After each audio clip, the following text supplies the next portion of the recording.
Hello everyone, welcome you all complete revision in 9 minutes.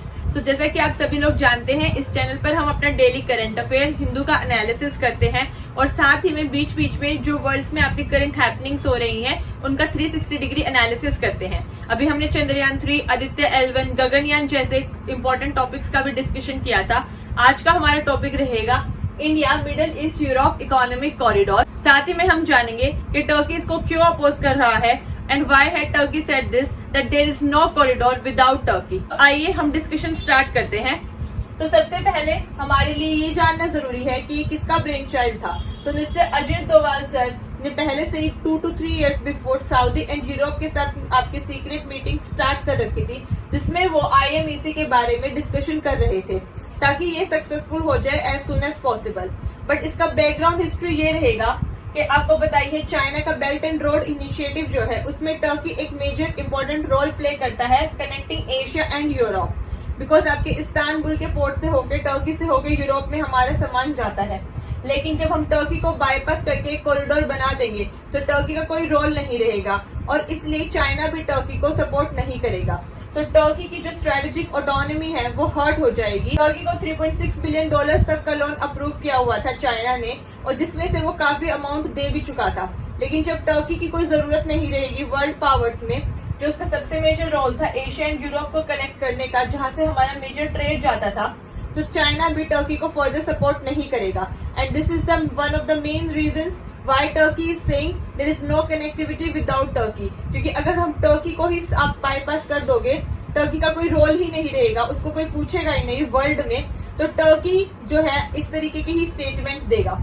लेकिन अब हम फ्यूचर जानते हैं कि what is the future for Turkey and for the Nations. What is Turkey thinking? Turkey सोच रहा है कि रोल ऑफ टर्की अबोलिश हो जाए, इससे पहले ही वो अपने जो है इराकी कॉरिडोर को डेवलप करना चाहता है।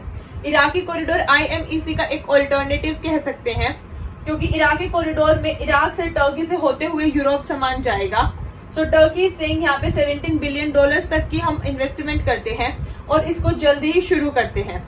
So this is the future plan for Turkey.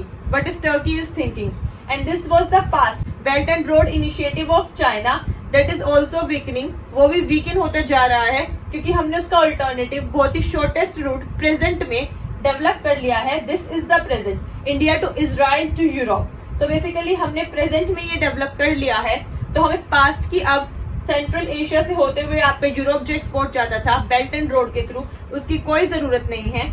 और फ्यूचर में हमें इतने बिलियन डॉलर्स भी स्पेंड करके इराक से टर्की वाले रूट की भी कोई जरूरत नहीं रहेगी। इसलिए हमने टर्की को साइड कर दिया है, क्योंकि हमारा IMEC कॉरिडोर बनाने का one of the main reasons is this that हम चाहते हैं हमारी फ्यूल कंजम्पशन कॉस्ट है वो कम से कम लगे। 40% तक हमारा जो फ्यूल है वो कम से कम, एनर्जी कम से कम हो जाए, ताकि हम शिप्स के थ्रू इजी नेविगेशन कर सके और हम अपने इस कॉरिडोर में शिप्स का यूज करके, रेलवे ट्रैक्स का यूज करके यूरोप तक इजीली पहुंच सकते हैं, जिससे हमारा फ्यूल कम लगेगा, कॉस्ट कम लगेगा और एनर्जी कम लगेगी और ज्यादा से ज्यादा हम सामान इजीली एक्सपोर्ट कर पाएंगे।